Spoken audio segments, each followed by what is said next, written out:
Welcome back to another episode of the Decision Hour. I'm your host, Adam Bird. Folks, I got a hot one for you today. Get a pen and pad ready because you're going to want to take some notes today. My guest today is a 3-time award-winning author. He's a trainer, and he's the founder of Stress Is Gone Wellness Platform. He's got over 25 plus years of experience in public speaking, delivering wellness programs, training mental health and HR professionals. The list goes on. This guy, I'm excited to have him on, quite frankly, because the last couple times that I've talked to him offline, we've just had some great conversations, and I very much appreciate him. So without further ado, ladies and gentlemen, Mr. Brett Cotter. Did I say that right?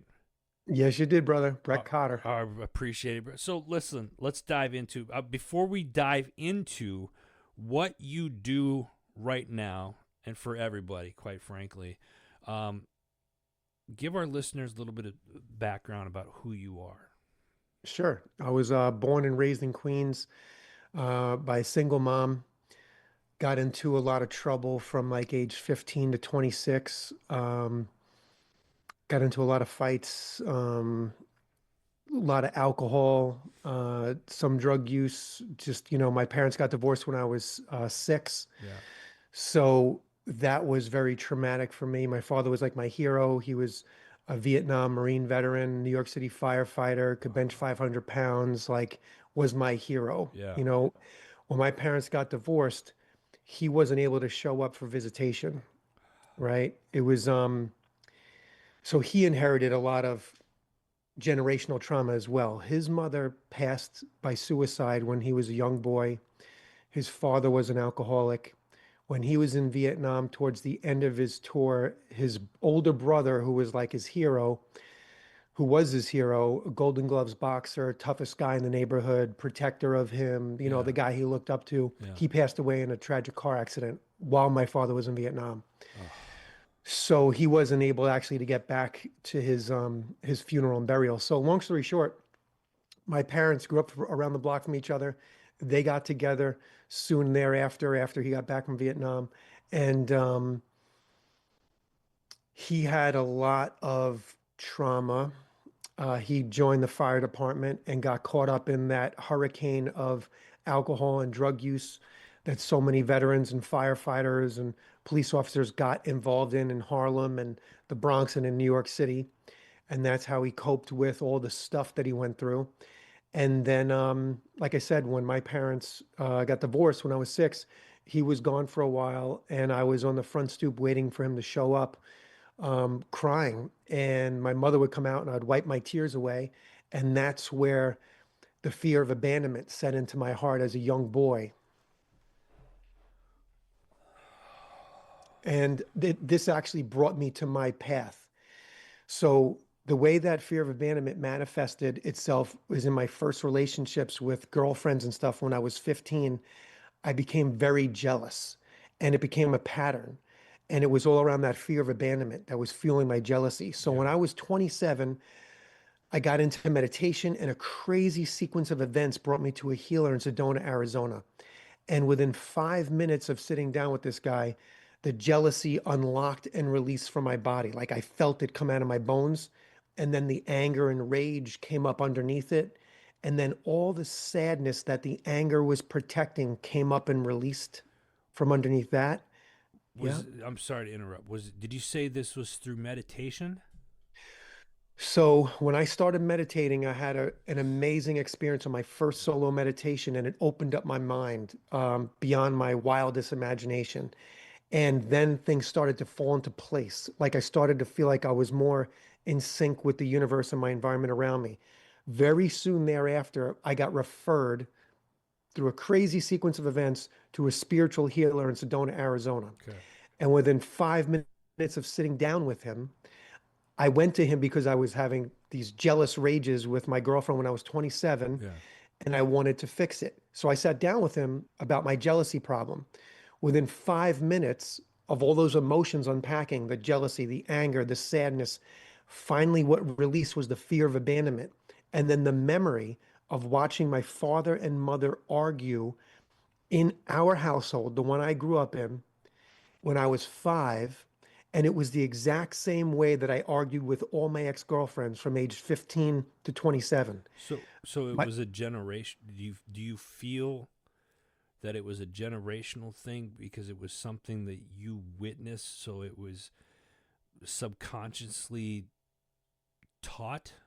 yeah, so I want you to just think about if anyone who's listening now has kids, think about where your kids when they're, age 2, 3, 4, 5, 6, 7, 8, they're like sponges, right?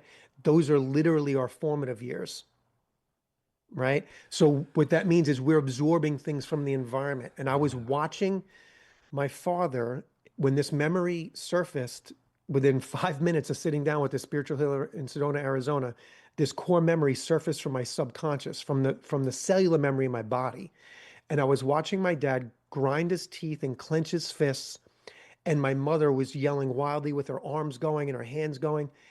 And that's exactly how I fought with all my girlfriends from age 15 to 27. And I was like, holy shit, I'm looking at the origins of this, right?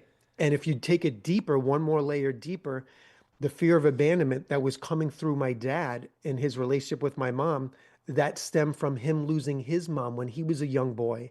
And that's where the fear of abandonment came in, of losing love. And jealousy is all about the fear of losing love, trying to control it. So this was my entry point into this healing work in 1999.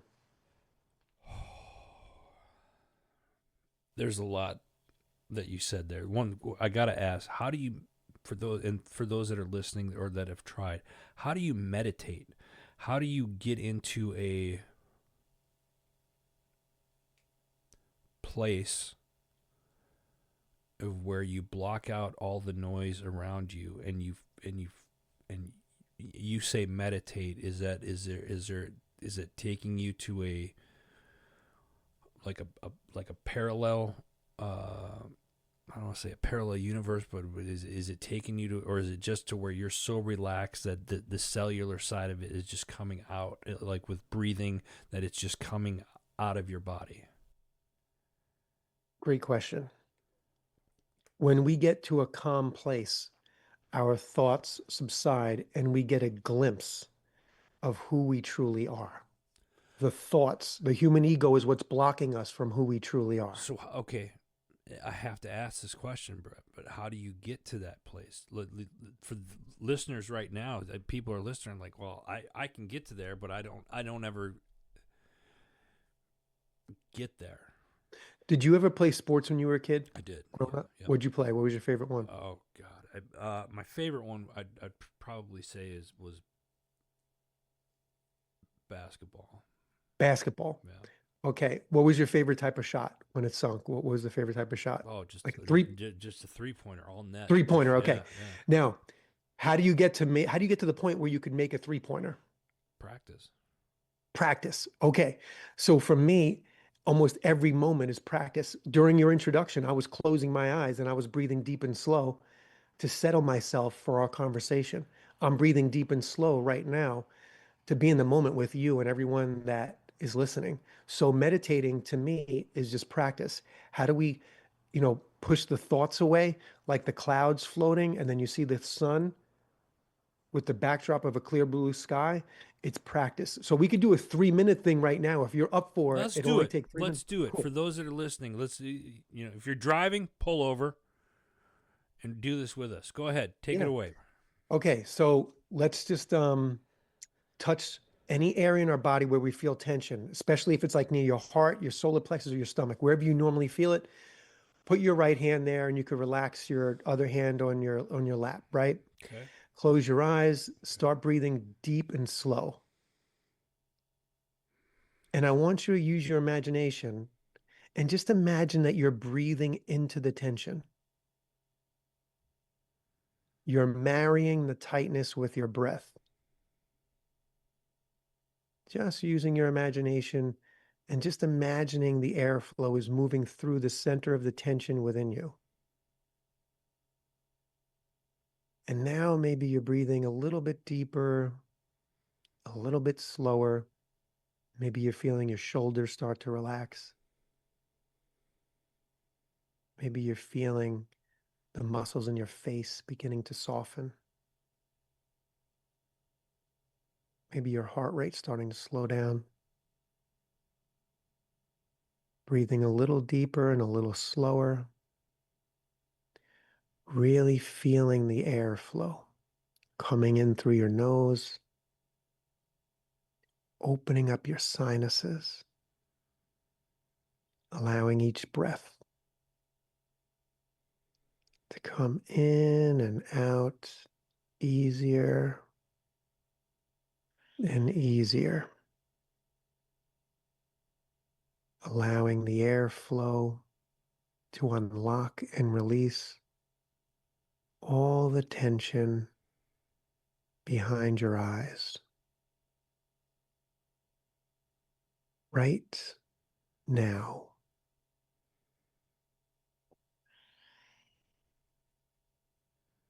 Breathing a little deeper and a little slower, following the airflow a little further, moving down your throat, imagining it filling up your chest,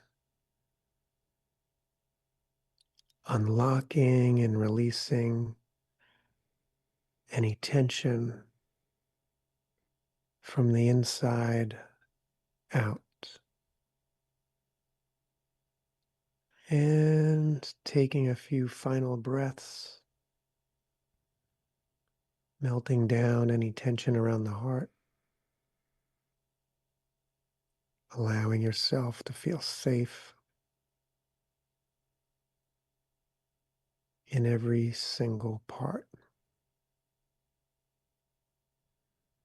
arriving where there is no such thing as anxiety and you are completely free right now. And just opening your eyes when you're ready Man. and noticing if you felt anything, if you felt your Y- shoulders relax or your Yeah. heart relax, or So what was your experience? so I'm a very visual person. So these types of exercises for me on a personal level, I think are I do very well with as long as I have a guide. They're speaking it to me or listening to a recording of taking deep breaths in. You said in the beginning, put your right hand on the area of your body,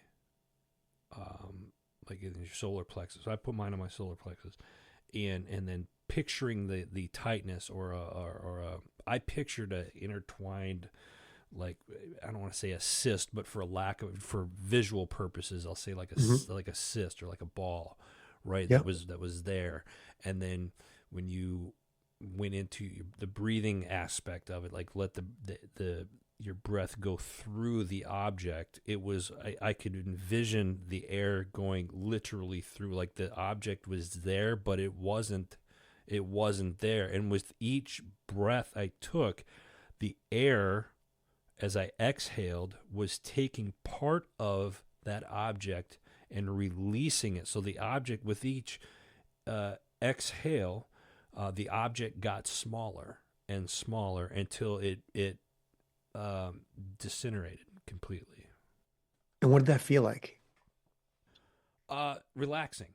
It Mm. was relaxing, and then any pain, if any, that I had, or minimal pain that I had was gone. It was like, oh, I'm not so tight there. I'm loose there now. I can move a little bit easier. I'm not uncomfortable sitting in my chair. I'm comfortable just sitting here being, well, quite frankly, at peace. It's amazing, right? That was like 3 or 4 minutes. Yeah. Yeah, and I think what's important, Brett, is that, and for those that are listening, that you got it. These are things that you can implement in your daily life right now. And I think when I first started doing this, I've got some friends that are in the business that have done this. I kind of thought it was like, that's not going to work for me. I shamefully admit I was that guy where I was just like, I'm kind of a tough guy. I don't need this. Like, that's not going to work. But it was once you recognize, like, holy, wow, that is a different experience, and it's almost, it hits that endorphins where it's like, I want to do that again. That made me feel good. and then you do it again, and then you do it again, and then you come to the realization is like, hey, it really doesn't take that long to do. Everybody, if you are listening to this and you email me, if any of you out there email me or text me and say, I don't have time to do it, I'm calling bullshit right now. Right. Let's say I challenge you then. Let's get on the phone call and I want you to break down your day from the moment you wake up in the morning till the time your head hits the pillow and you shut the light off to go to sleep. I'll show you in your day you have 5 minutes to sit down and do something like this. But here's the thing. What's the other option? A heart attack in 5 years? Yeah. Or Right? tomorrow. Right. Or tomorrow. Right. Right. So I've taught these techniques to single moms with 4 kids, right? You can make the time. The time is there. We just literally have to make it. We just have to make it a priority. It could be 5 minutes. You get up 5 minutes earlier to do this before you wake the kids up. Yeah. Or you're breathing while you're making breakfast. Yeah. You're breathing deep and slow while you're doing homework with the kids. You're breathing deep and slow while you're operating the machinery. Everything you do, you're starting to integrate the breath with. What do you think the biggest smoke screen that people give, or what's the biggest smoke screen or hurdle or excuse that people give you? I don't have the time and I don't have the money. Those are the two things. Number one, all we have is time in this whole life. It's really just how you spend it. Right. And what better thing to invest in besides yourself? Because you're the one spending the time. Such a good point. You know what I'm saying? So like for me, when I found that, when I got referred to that healer, Yeah. I literally, when I heard about what he did, I drove out from Southern California to Arizona that weekend, did a session with him. Then I had a few more one-on-one sessions. He did a retreat in Washington State. I left my job, drove up the PCH from Southern California to Tacoma, Washington. I did a week-long retreat with him. I followed him around for like 3 years, got everything that I was meant to learn from him. That I also learned from a Shaolin Grandmaster from China, a 35th generation Shaolin Grandmaster. I learned from a few other high-level teachers that you really don't hear their names in our society in Western medicine. I got to back up Yeah, yeah. because what you're saying there, you said something. You left your job, Yeah. and you followed this guy around for like 3 years. You said.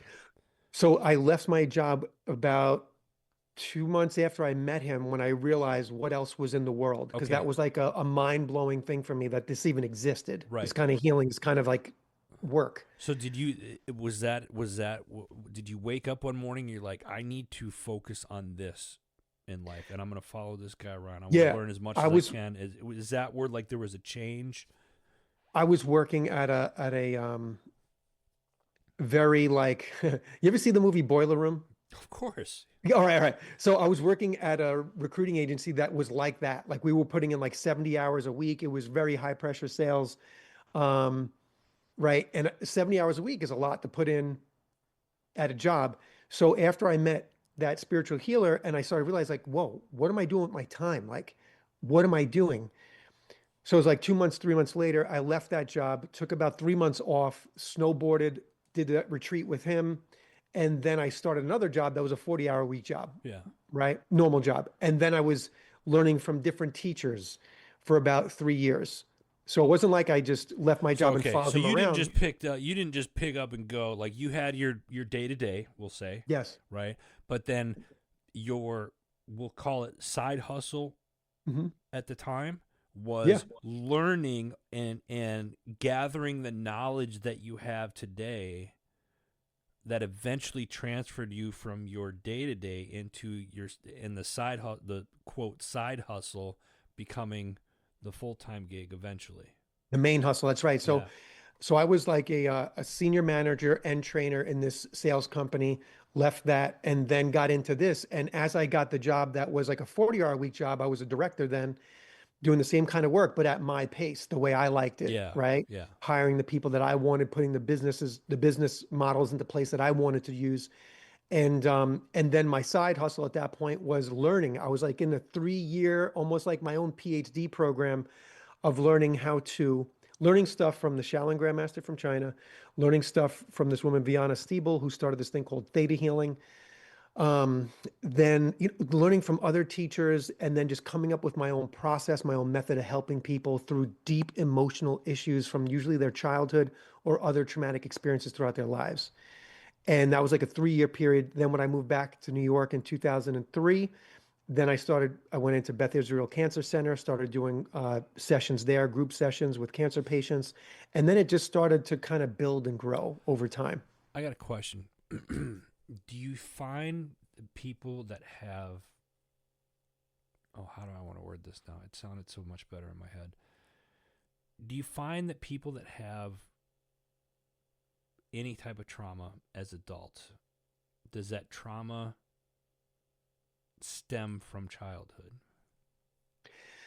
So, like service trauma or like first It's a great, responders, great question. So let me clarify. So, mhm, being a veteran, PTSD, like mhm. combat vet, PTSD, maybe a TBI is, just unhealthy in his 30s, and then all of a sudden, in his 40s, he's realizing X, Y, and Z. Um, and some of the trauma, you realize that the core of that trauma isn't from necessarily the combat. That trauma, the base of that trauma comes from something from the childhood that has been unresolved, but the individual is not aware of. You bring up a great topic. So, our retreats usually have 50 to 60% veterans present, right? Wow. Okay. And what brings them there is, I wrote the book Three Keys to Managing PTSD, and like a lot of the wording in our retreat um, marketing is around PTSD, trauma recovery. So that brings them in, like, oh, I'm diagnosed with PTSD. I have all these symptoms. I'm coming in. They feel it's all from their service, right? 90 to 95% of the veterans that are in there, once they see the depth of the work, it's all their inner child stuff with either their mother or their father that is coming up. All the unmet needs, all the traumas, all of the feeling disconnected from love, all of the abandonment, neglect, growing up with parents suffering from addictions, alcoholism, those abusive parents, right? Physically abusive, any sexual abuse, things like that, Yeah. right? Yeah. Verbally abusive. Those issues really start coming out once they see the depth of what's happening in the room in Right. these retreats and in the coaching. Now, I just want to add one thing. There's a slight caveat to that. A very small percentage of the veterans that come in had really solid, loving family structures where the dad and mom were present, they were loving, right? But it's very rare. And those veterans, it's usually we're focused on the service trauma, right? And they're releasing really deep emotional pain from the service trauma that they experienced, right? Yeah. But for the most people on the planet, I feel most of our issues are stemming from childhood. And how often, and you hear that, and it's like, well, I can't think of any trauma that I had in childhood. Or maybe there's one or two things that it's been locked away in that back room for so long in a box that it never really shows itself until it shows itself. Yep. And then if we don't deal with that, that becomes the catalyst or the basis or the baseline or the foundation, if you will, of trauma that happens later on in life. It reflects. It's always so in life, we're always creating the next moment. So human beings are like manifestation machines. We're always creating reality moment by moment. Right Right. now, me and you are creating reality of this interview, right? Right. So our thoughts and emotions in this moment are throwing wet paint on the canvas of the next moment. Mm. So we're not fully aware of where our emotions come from. So when people are talking about their stress triggers, I'm like, it's not about the trigger, it's about the trauma. So we use the trigger to unearth and pluck the trauma from the subconscious. We open up the closet, find the box, open it up. As we open up that box, we're finding the tension in our body because that's where the physical memories are stored in our body, Yeah. where the emotions live. So grief lives in the lungs. You know, you mentioned the solar plexus earlier. The solar plexus holds tension where we either lost our power or it was taken away from us, right? So, like, let's say we gave away our power or someone took it, right? When we have tension in our stomach, that's where we've been pushing down our emotions for decades. Like it's too painful to feel it. Yeah. Some people go to bed on at Sunday night with some anxiety, like a pit in their stomach, or they wake up on Monday morning with it. That's because we have years or even decades of pushing our emotions down. If you have a spouse that you feel you can't say the truth to, or an overbearing supervisor at work, and you want to say something so bad, you might hold that stress in your throat and you feel that pain and that tension in your throat. That tension is from knowing what to say, but you held your words back anyway. The body holds the key, the locations of the body, like your shoulders hold overwhelming responsibility and obligation. The back of the neck holds fear of survival because that's where your central nervous system is most vulnerable. So, like if you're walking in the woods and you hear a branch crack behind you, what do? You protect your neck and then you turn, right? You bring your shoulders up to protect your neck. That's where the fear of survival is. In the hips is where we hold and store sexual memories of sexual abuse or shame and guilt around our sexuality or our sensuality, right? So the body kind of like really shows us. If you hold it in your face, sometimes when you're stressed out, you might feel your face get really hot or heavy or like, oh, the stress is there. That's old cellular memory from times that you faced too much, like it was too much to face. Yeah. Usually that happens when there's two or three really types of overbearing stress happening. Financial stress, stress with one of our parents with healthcare issues, maybe stress with your spouse, right? Too much to face. So the body tells us. So the reason why when we're going into that closet and I'm helping people unpack it, I say, okay, now the memory's here, just like the way that healer helped me. I say, okay, now where is it in your body? Then they touch it, they start breathing into it, just like you breathed into it, and that pain started to dissipate. Then I help them express all the pain, and that's when it releases and frees up from them. So here's an important question. You're talking about bringing that out, bringing the box and unboxing that past trauma from childhood or the past trauma from what have you. I hear that, and I know there are people out there that will fight against that because they don't want to face it. How important is it to face that trauma? Is it something like, hey, in order to either be at peace with what happened, and maybe I'm saying this wrong, but I'm going to try to get it out here. Either being at peace with what happened or be in a place to where that trauma doesn't affect you moving forward, or that past trauma doesn't affect you moving forward. You have to face it head on first.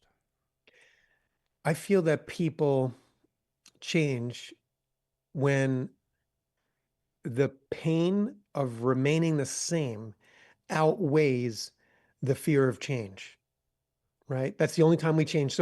So people like, let's say they're 40 years old and like, damn, my last five relationships were crash and burn, same freaking way. Like the same, it started the same way, Yeah. it was the same way in the middle, and it ended in the same way. Yeah. That's got to be me, Right. right? So it's only when like you want to change something about your life, Yeah. I feel when people are willing and ready to really look at the cause of that what was continuing in their So the life. person's got to make the decision like, I'm done doing this. I'm ready to Yes. change, and I'm willing to do what more importantly, I'm willing to make a change. Mhm. Okay. Once they decide they're ready to make a change, it's going to happen. Okay. And then I help those people. So once they decide, I want a loving relationship, right, with a compatible soulmate, someone I'm compatible with, someone that sees me for me and I see them for them. We could both give and receive unconditional love and we grow together. Or I'm tired of the same work pattern. I'm struggling with money for the last 30 years, the same patterns, right? Tired of how I'm drinking, I'm coping. Like you're starting to realize things about your patterns. You're starting to see like seeing your life a little bit clearer, not just so you're so caught up in it. You know what I'm saying? Or it could be just an emotion. You're tired of waking up feeling anxiety every Monday and Tuesday morning going to work. You want to find out what the hell's going on in there, you know? How important is it to know what it is that you want? Okay, so I used to have an Alaskan Malamute when I was a kid, and in the backyard, he would bury bones, right? And his tail would go up when he remembered where the bone was, and he would wag it like crazy, and then he'd dart across the backyard, and then he would dig it up, and then, but the thing is, his tail went up when he knew what he wanted was. His tail, he was happy before the bone was even unearthed. Yeah. So when you know what you want, your tail goes up and you're just happy because you know what you want. Got it. Okay. So the key is letting that happiness happen when you know what you want. And the bottom line is if no one remembers where we came from before we were born here. So if you're ever driving your car and you don't remember where you came from or where you're going, you're lost. Right.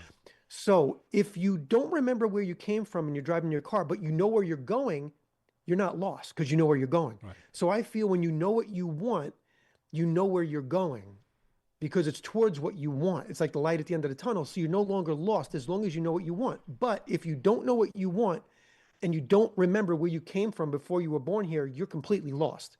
So knowing what you want is vital to having any fulfillment, enrichment, and happiness in this life. I love that. Everything else to me is BS.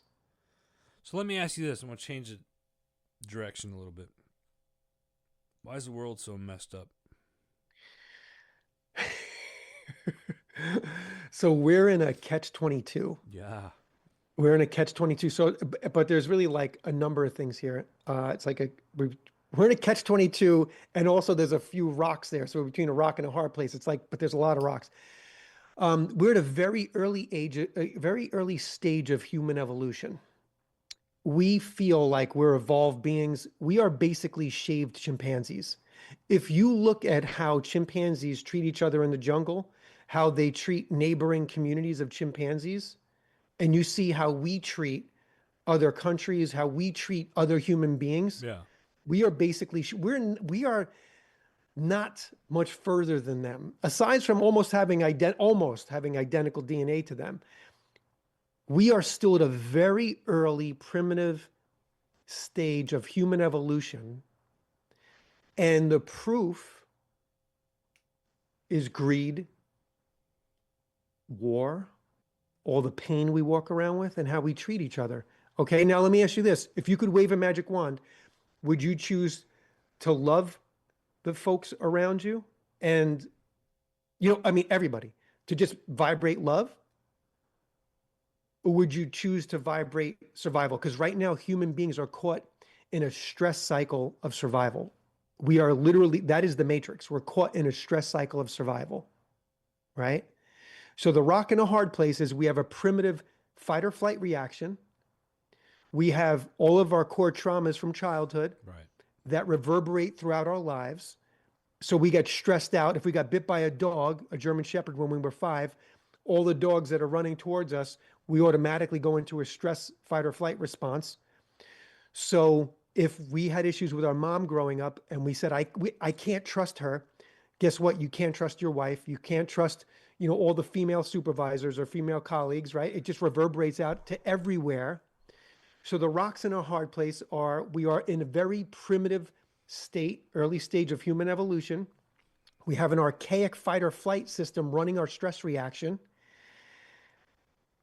And we're creating moment by moment our next moment of reality unconsciously because we don't know what we want. When we know what we want, we're dropping the light into the end of the tunnel and we see what we want. We could cultivate it. We could walk towards it a little bit every day, even if it's for 5 minutes. We're creating what we want, even if we give it 5 or 10 minutes a day. Even if you draw it out or write it out. I want a new house. I want a property with 10 acres. I want to open up a retreat center, right? Even if you write it out for 10 minutes a day and picture it and draw it, you're creating it. It's going to start to happen, believe it or not. People are going to start to come into your life that are a part of creating that. It's like that law of attraction.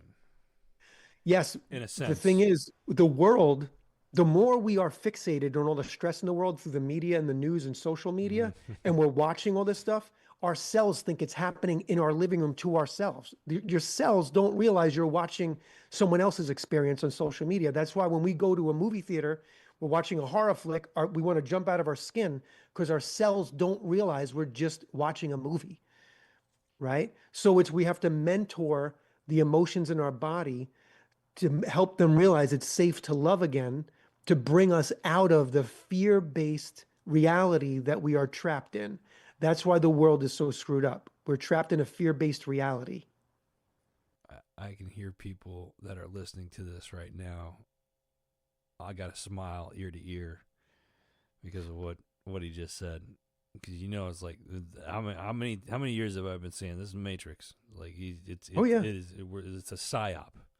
Everything mainstream media is nothing more than a ploy. It's a show. You're watching actors is what you're doing. It doesn't have to be your reality, right?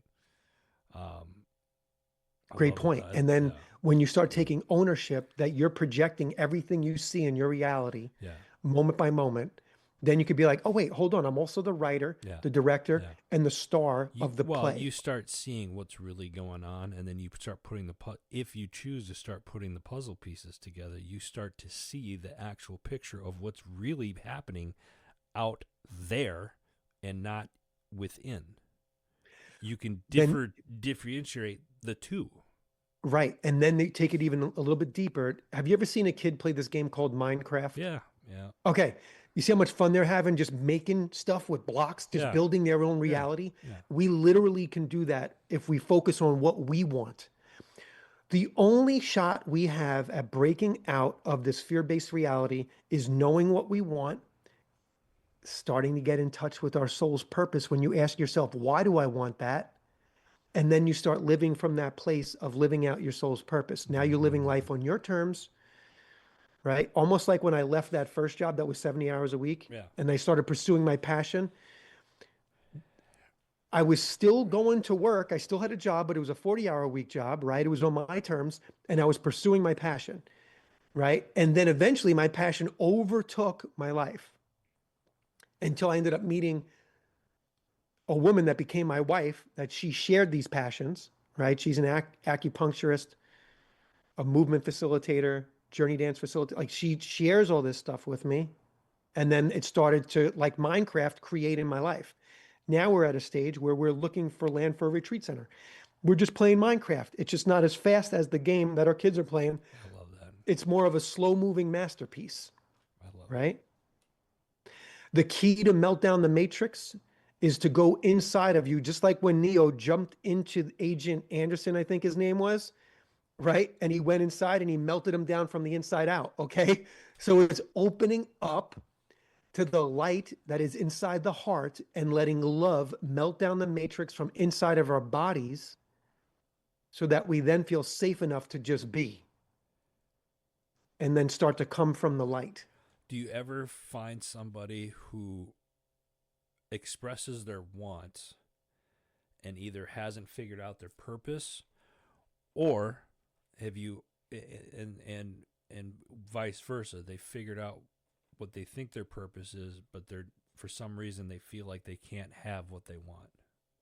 So that's a big thing. So like as we start, awakening and like getting in touch with what we want, right? Like why do I do all this? Why is my life scheduled this way from, 6:30 in the morning to 9:30 and then I watch a half-hour show and then I pass out, right? Like why is it like that? So then it's getting in touch with what we want, right? And then sometimes there's some emotions around that because at some point, we were trying to put our hands in the cookie jar as kids, and the parents said, "No, you can't have that. You're Right. bad," right? Right. And then we sponged that in because that was part of our formative years, not believing we could actually have what we want. So then, in my last book, it's called The Stress Is Gone Method. There's this thing called the belief embodiment technique, where the technique helps you surface all the old belief systems and core beliefs that are inside your subconscious and your body that are self-sabotaging your soul's purpose and your true desire of what you really Mm. want in life.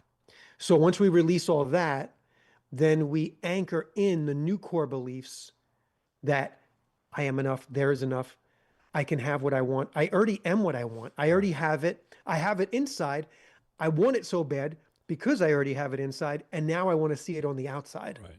So I feel like when you want like a red Ferrari, there's in some reality, you have a red Ferrari, you've had one, right? Somewhere out there in the universe, and you're like, oh, I want it here now. But then you start thinking about, oh, I can't afford that. I can't, and then the doubt comes All in. the negative stuff starts to triculate in and telling you why you can't have it or what's stopping you from having it or Play a game. Play a game. yeah Find something that you want. yeah It could be as simple as going on a I 3-day vacation or I'll going on a cruise. I literally I used to play a game Noble when I had my corporate job. I worked in a 6-story building, and I used to play a little game on uh, the parking spots, I love doing that. I would do the elevator. We had 6 elevators, and I would 9 out of 10 times I would pick the elevator that would open. And it wasn't like watching it tick down because we didn't have that. I would pick an elevator, and I would go with my gut. I would feel it. I was like, and that was just me practicing how to manifest and get what I wanted. And I was like, something as small as which elevator door is going to open first. Dude, you are killing me right now because you're the only other person I ever met in my entire life. I teach that exercise to my students in our intuitive trauma recovery coaches program because to get in touch with your intuition is so key to learn how to navigate this reality, Yeah, whether you go straight, right, or left. Your right. gut will tell you. So there's this thing called the heart-centered intuition response that I teach. So we could just play it right now. I want to see if you could feel this, Okay. right? All right. And I would practice on elevators Yeah. going back into 2000 and 2001, right? Because I worked in a 12-story building in Irvine, California. There was 4 elevators, and it was so funny when I would just stand in front of the next one that was going to open, and the other people waiting were like, "What the hell is going on? Like, how the hell does this guy know that that was the one that was going to open?" Right? Right. So let's just it's going to feel like a silly exercise, but just try it, right? So I'm going to say, if you close your eyes and put your hand on your heart and just take like 2 or 3 deep, slow breaths into your heart, really feel the area there. And anyone listening can do this. And then after you really start to feel present in there, you kind of relax your heart. I want you to say, my name is Adam. Say that out loud. My See how you feel. my name is Adam. And now say, my name is Fran. My name is Fran. See how you feel in there. I feel like I'm lying. All right, right. But what does it feel like? So say, I want you to just close your eyes and Okay. just say your name is Adam, right? Feel what it feels like in there. My name is Adam. And now pick any other name. My name Calm, is, collected. When I say my name is Fran. and now say my name is Adam again.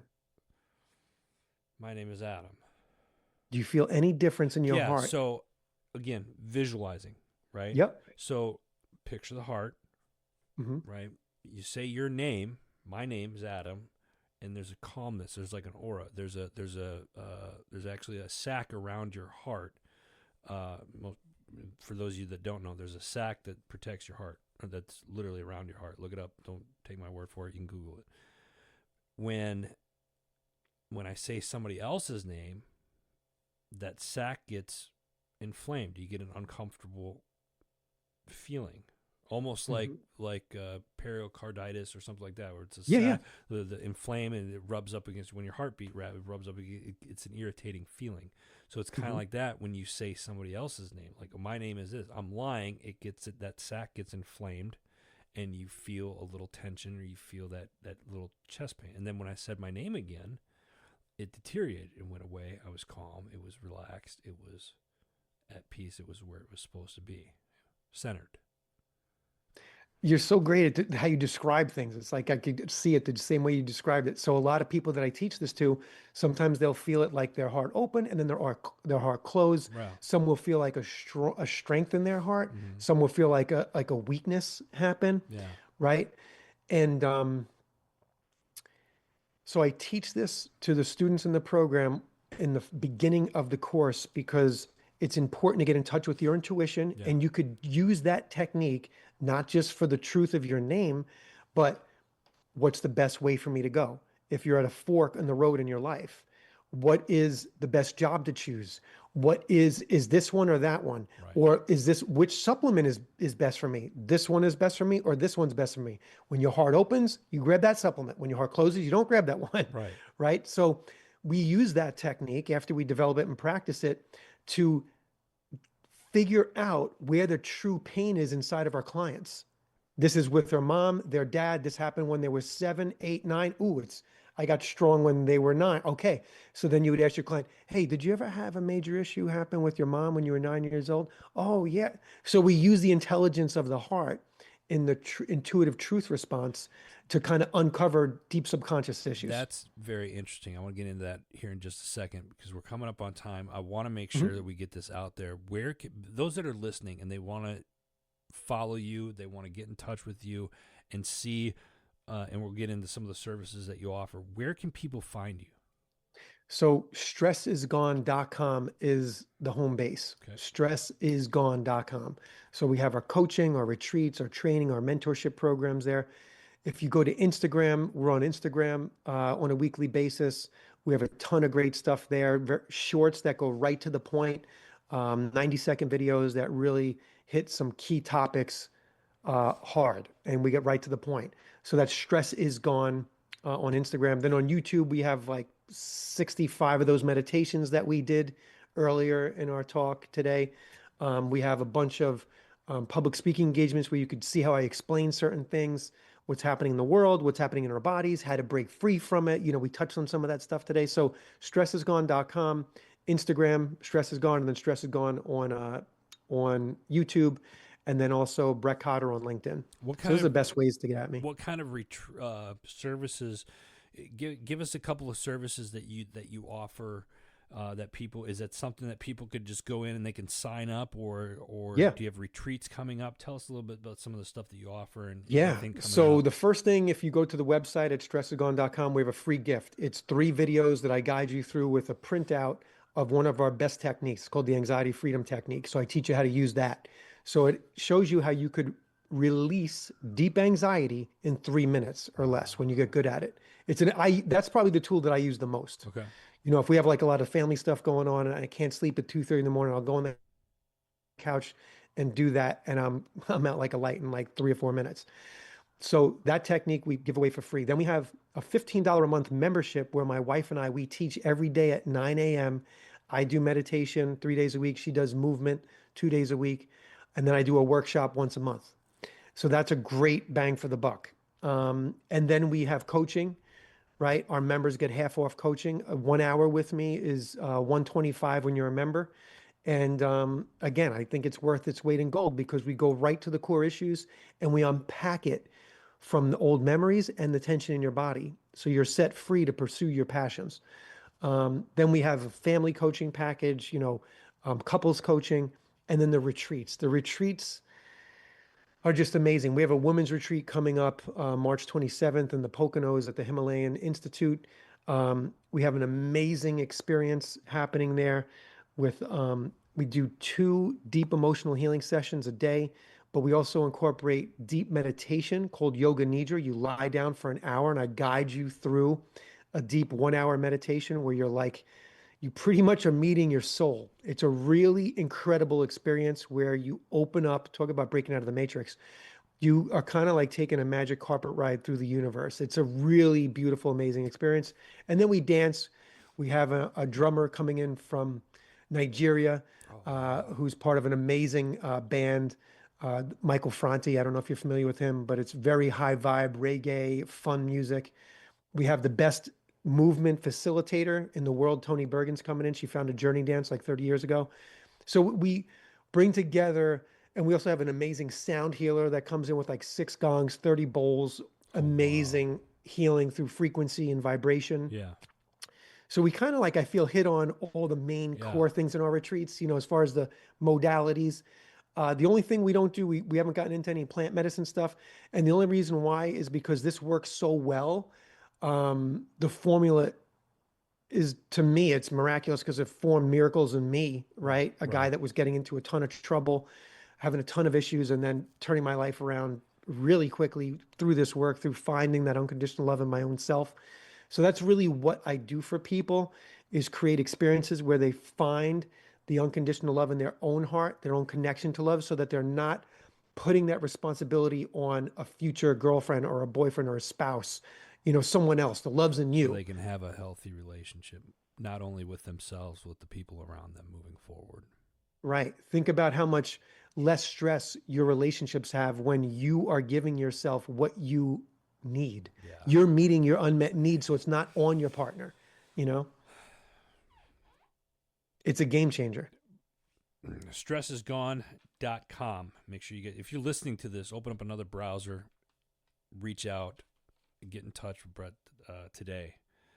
I got one more question for you, my friend, as we're coming up on time here. The show's called The Decision Hour, and we have to make decisions every day.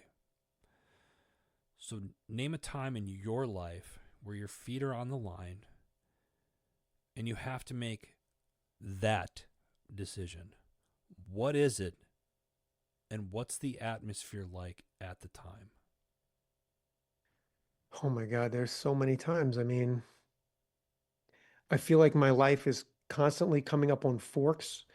And then what I'll do is I'll check in with my heart and see, just visualize going down that fork in the road 3 to 5 years, see how my heart feels, and I'll come back and then I'll go down the other one to see which one is a path of least resistance, which one feels like my heart's open, which one's more supportive, loving, and that's the way I choose. And I'll just give you right now, me and my wife have wanted to open up a retreat center.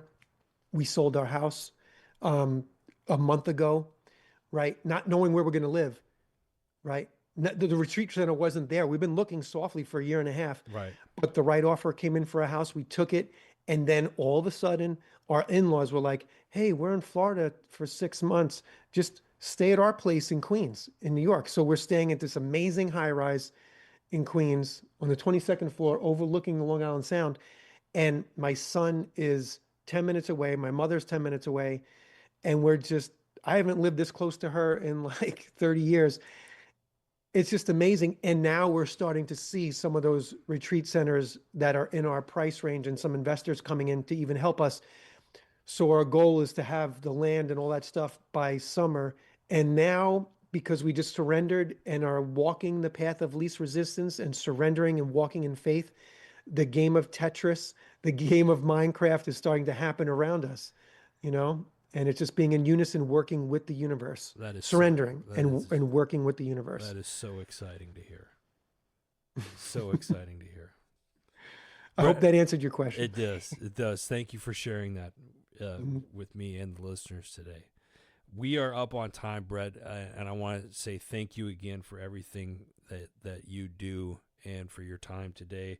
Stressisgone.com. Check it out. We're going to have all of his links in the show notes below on Instagram, LinkedIn, YouTube, all of that stuff, and the website. It'll all be in the show notes below. Easy access to that. Also, make sure you go check out our parent network, Heroes Media Group. Check out all the new shows that are there, the new articles, and if you're interested, reach out to them, heroesmediagroup.com. Until next time, you've been listening to The Decision Hour.